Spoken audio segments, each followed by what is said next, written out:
आता जे तुमच्याकडे बनवायचं चाललंय तुम्ही स्पीड ब्रेकर बनवताय। स्पीड ब्रेकर का बनवतात तर मध्ये मध्यंतरी म्हणजे ह्या 2-4 महिन्यात एवढे ऍक्सिडेंट झालेत। मग बारामतीकरांचा रोष आहे तर मग काय करायचं स्पीड ब्रेकर जिथं गरज नाही तिथं बनवल्यात। 9 लाखाला विगवण रोडचा 6 लाखाला इंदापूर रोडचा ती मोजल्यानंतर 80 ते 100 स्पीड ब्रेकर बनवल्यात।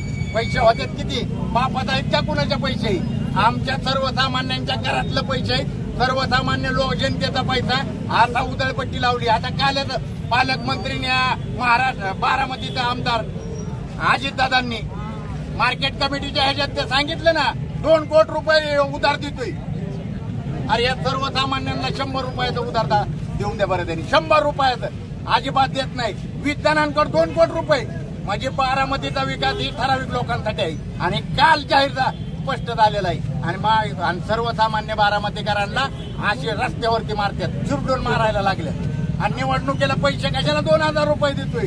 आम्हाला सुरक्षित जीवन पाहिजे बारामतीकरांना सुरक्षित जीवन पाहिजे। लेकरं बाळ पोलिस सुद्धा भेटतात पोलिस कानात सांगतात बरोबर आहे साहेब बरोबर अध्यक्ष तुमचं आम्हाला बी भीती वाटते पोरांना शाळेत कसं काय सोडवायचं।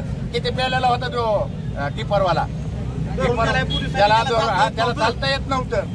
बरं पत्रकारांनी तुम्हीच होता पत्र दिलेलं आहे की बाबा त्या जे ड्रायव्हर आहेत ती दारू पेतात त्याच्यावर किल्लर पाहिजे त्याला साईड गार्ड पाहिजे तर काहीच नाही मनमानी चालू देणार नाही। या देशात संविधान लागू आहे आणि बारामती ही महाराष्ट्रात पुणे जिल्ह्यात आणि ह्या देशात येते।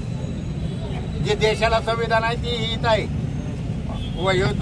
फुकाट जे तुम्ही मारायचं चालू केलंय ही बंद करा। जोपर्यंत प्रांत साहेब आता पत्र देत नाहीत तोपर्यंत उठणारच नाही। तुम्ही बंदीच घालायला पाहिजे आता त्यांच्यावर।